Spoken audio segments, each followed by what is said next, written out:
Federal government launches portal to track report housing fraud, and Central Bank of Nigeria sets October 2025 deadline for POS geotagging. This is the news at 3. Thank you for joining us. My name is Idigoni Kalyo. The Administrator of Rivers State, Vice Admiral retired Bas Ibok Ebas, has reaffirmed his administration's commitment to providing security, fiscal discipline, policy frameworks that will make investments in gas, crude refining, and petrochemicals viable and profitable to boost Nigeria's energy sector and national economy. He gave the assurance on Tuesday at the Government House, Port Harcourt, during the official investiture of the city of Nigeria's premier energy city. Tam Nobaribi Ibulubo tells us more.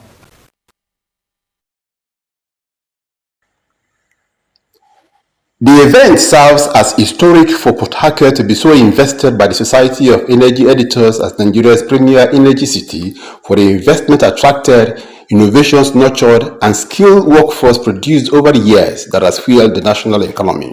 Vice Admiral Abbas, represented by the Secretary to the State Government, Professor Bibia Loki Wurika, described Port Harcourt as Nigeria's energy heritage and the cradle of nation's industrial dreams. He declared that the honor of naming Port Harcourt as Nigeria's premier energy city is both a recognition of legacy and a challenge to chart a greater future.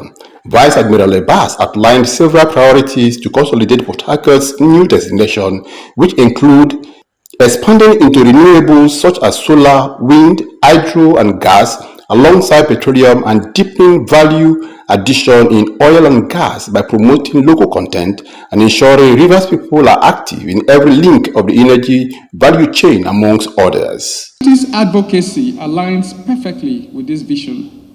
My administration is committed to working with you to re-enlist Port Harcourt into the World Energy Cities program and to hosting an annual International Energy Conference and exhibition right here in Port Harcourt.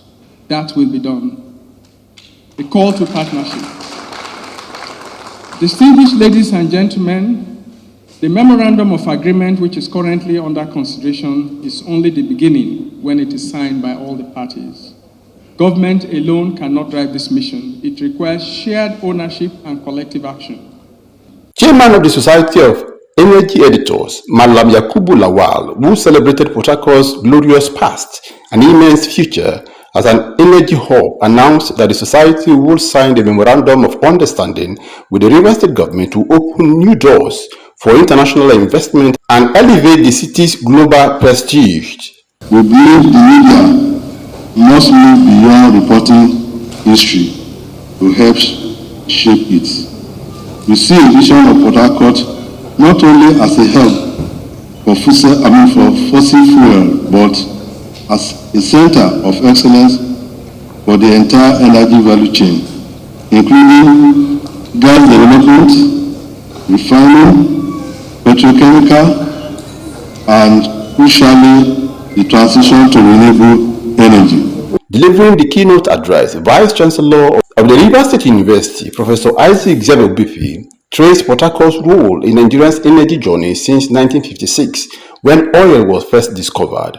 While acknowledging its immense contribution to the economy, he also highlighted the environmental degradation suffered by indigenous communities. The federal and state government to provide policy support, funding for critical infrastructure and security. The private sector will expect investment in new energy technologies and commitment to local content and corporate social responsibility. The academia we expect curriculum modernization and research partnership. If we all play our roles and contribute accordingly, then this can be the beginning of a new dawn for Port Harcourt, leading Nigeria into a new era of energy prosperity that is sustainable, equitable, and renewable. Tamno Barabi Ibulubo, Rstv News. Now, coastal and lowland residents should form teams and alert one another when flash floods ravage the areas as preparations for this year's flooding enter crucial stage. Permanent Secretary of the Ministry of Information and Communications, Dr. Ona Sirawo, said this on the sidelines of the sensitization and practicalization of safety measures to apply during flash floods as residents of Ahoda West local government area await the release of water from dams by Nigeria's neighbors. Again, Godspar Anele tells us more. Dr. Sirawo described the state government's early preparation ahead of the flooding as proactive, as residents are better schooled about the ways and manners of surviving the flood and to achieve desired results. He noted that following NIME's predictions this year, some local governments of the state will be affected, and the best ways to manage the flood when it finally comes are to adhere to the instructions provided using collaborative efforts. It's a situation where you have government being very proactive. NEMET had made predictions, and instead of allowing what had been the challenge of our people in the past, government is working ahead to prepare the minds of the people, prepare the environment, prepare the communities and the people for what is coming forth. It's for them to key into what has been taught, whatever lessons that were made, and programs that government brought in through NEMA. Let them imbibe it and take it as part of themselves so that when it comes, they will not have challenges. The community leaders and volunteers expressed delight over the early campaign ahead of the flooding, while appealing to the federal government to deset rivers and canals to end the yearly disaster and hardship. We have been trained, and the next thing now is to work according to our training so that the training will never be in vain. With the exercise that we are seeing on these 3 days, I believe is kind of an early warning. The federal government is for them to also make some measures by putting IDP camps. But now, where water they come now again, nothing in our side at all. Oh, don't finish. We have nowhere to go again. Nowhere to beg another person, give me gare. Because we are the local divers. Please, we beg the state government, the federal government to come to our rescue. Federal government should come and dredge this river. If it is dam, let them come and do dam for us. God's Power Anele, Rstv News. Now, a book entitled Periods, Parts, and Proud, written by Elizabeth Odukoya, has been unveiled for public patronage in Port Harcourt. Godspar Anele reports that female students, parents, teachers, people from all walks of life attended the event.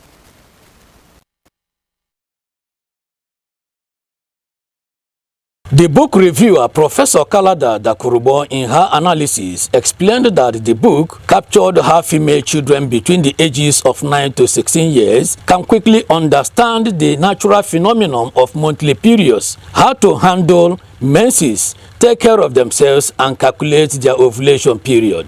The book also treated issues of stigmatization or isolation during wartime. Some men forbid a woman from mounting a pulpit or cooking for them. She solicited families, communities, churches, and schools' patronage to achieve the vision and mission of the 21-year-old writer, who was the best graduating student in her set, crowned queen beyond her advocacy and academics. To learn about periods, menses, how to understand what is happening in the body, how to know how to handle symptoms related to menses.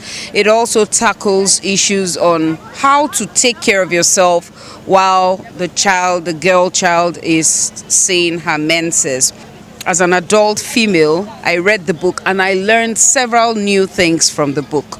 So don't read it and assume that you already know everything that is in the book. Read it with an open mind, and then you would learn from the book.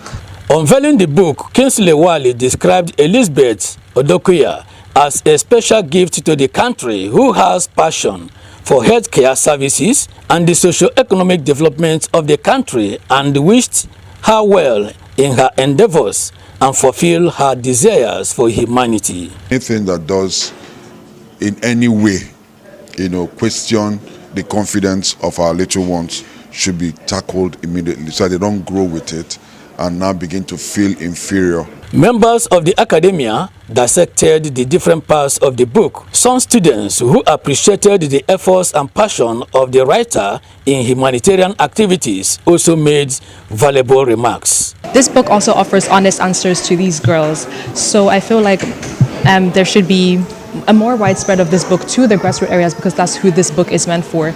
And my hope is that this book would get to the girls that truly need it. This book is so important because it educates. It explains menstrual cycles step by step. It teaches hygiene practices, how to use and change pads, how to keep clean during periods. It guides. It covers how to track one's period and how to manage common challenges like menstrual cramps and discomfort. God's Power Anele, Rstv News.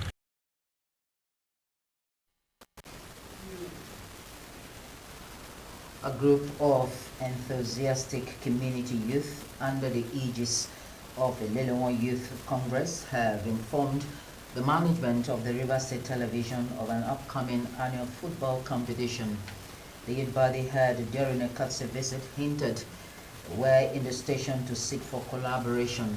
Melvin Jackson tells us more. During the visit, the president of Lelewon Youth Congress, Comrade Nyebuchi Amadi, highlighted the success recorded by the body in previous years, showcasing the talent and dedication of local football players. Comrade Amadi said that the event, which has become seasonal in the community, aims to promote sports development, teamwork, and healthy living among young people. He expressed their desire to partner Rstv to utilize her play field for the competition and to broadcast the event to inspire more young people to participate in sporting activities. By next week, we are going into the festive period, which is September. The tournament will showcase some of our youths, both indigenous and non-indigenous, that wants to play football. Not only playing just to play in a little, we want to make sure that they can play and play outside the country also. We want to encourage them. So God will be here on ground to make sure that the tournament will be peaceful and it will go well. And we still want to request for the permission of the management for the field so that we can use it and play our tournament that is coming up by November. Responding, the acting general manager of River State Television, Mrs. Patience Chooks Mefo, who thanks them for the visit, stated that the competition will explore potential partnership opportunities with the community youths and bring their inspiring story to viewers. According to her, the visit underscores the importance of collaboration between the youth of Lelewon and the station in fostering community spirit and promoting positive change. She advised youth of Lelewon to always use their time and energy on meaningful ventures capable of changing their lives positively. Instead of just bulldozing into our premises, as youths of Lelewon, you deemed it necessary to do the right thing. So we appreciate that. Since our inception here, we have never had any issues with the Lelewon community. We have been working well, harmoniously. We are not unaware of our corporate social responsibilities. So when we heard that the Lelewon youths want to see us, if there is anything we can do to ensure that harmonious relationship that will bring peace to our existence here, we are ready to do it. So what I would like you to do is you go home, look at your time. You have mentioned November. Yes. You let us know from when to when in November. I'm sure it's not going to take the whole of November. Melvin Jackson, Rstv News. Do you love and care about River State and our peace? Let's build and take her to greater heights. It's a task we must accomplish. You can watch Rstv News live on YouTube at Rstv Online, Facebook at Rstv Online. You can as well subscribe and click the notification bell for updates. Up ahead, South Korea bans phones in school classrooms nationwide. Details of this and more in just a moment.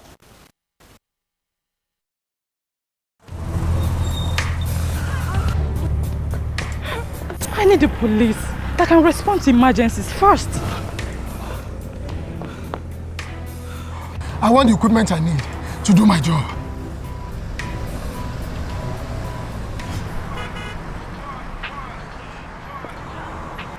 I want a police that won't harass or arrest me for no just reason. I want to be valued for my work, not feared by honest people.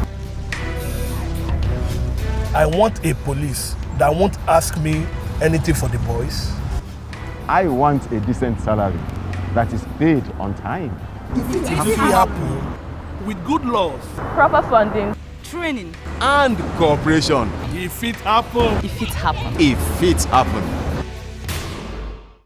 This is Rstv World News. We bring you world-class news, accurate, first-hand, entertaining, balanced analysis. Rstv, Channel 22 Port Harcourt.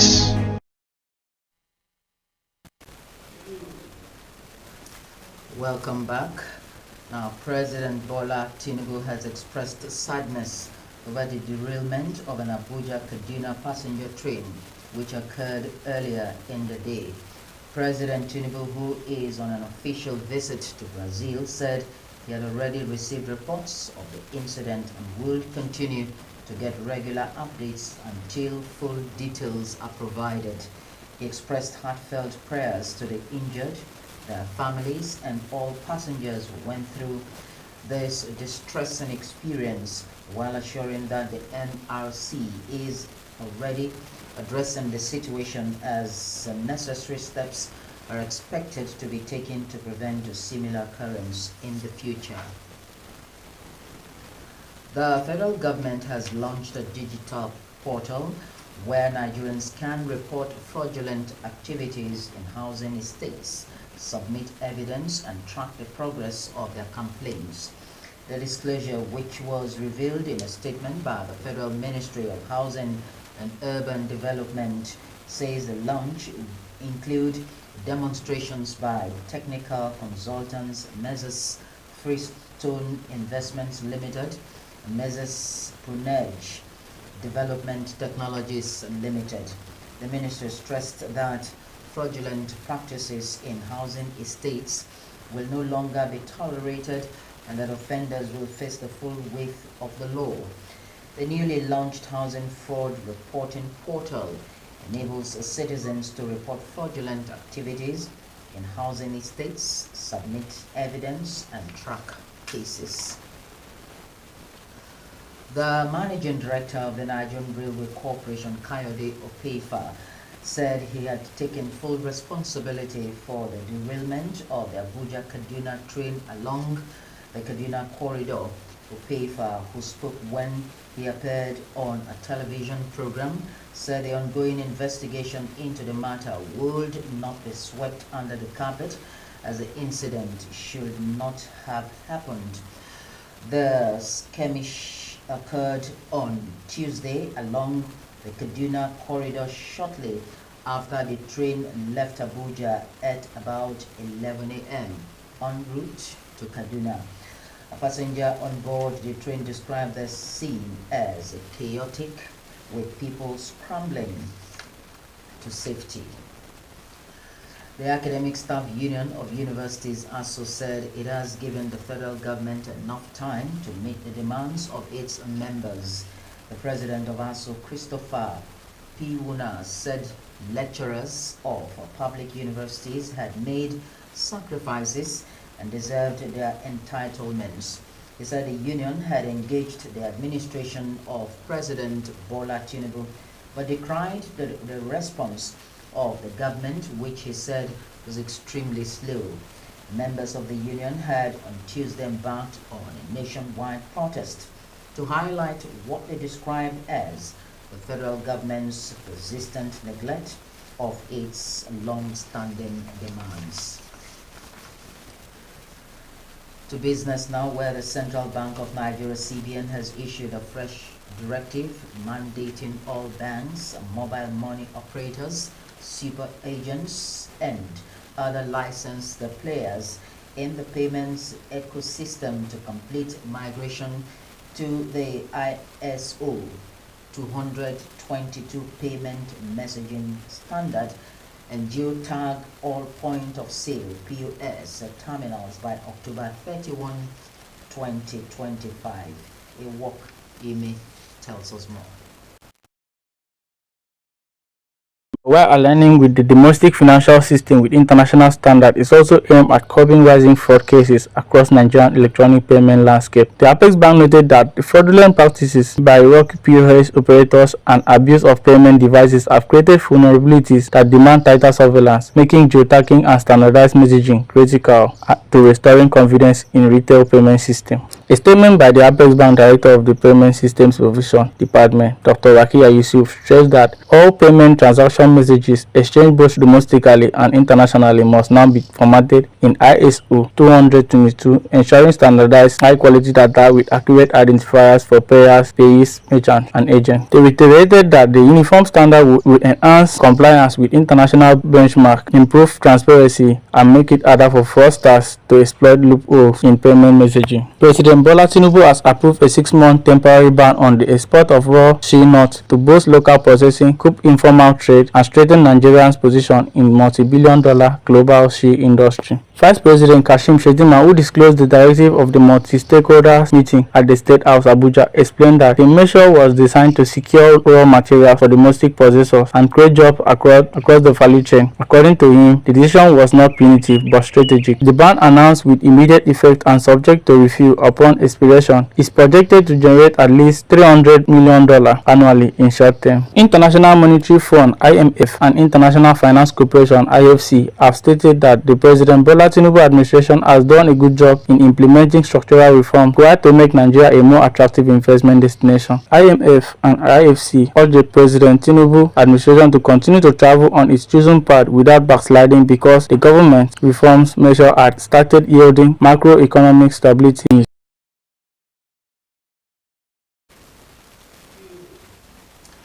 On the foreign scene, a new round of talks between the Democratic Republic of Congo and Rwanda-backed M23 rebels is underway in Doha.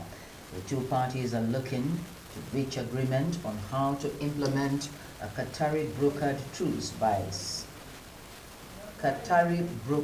truce they signed last month. Let's join Deborah Oleije as she tells us more from the foreign scene.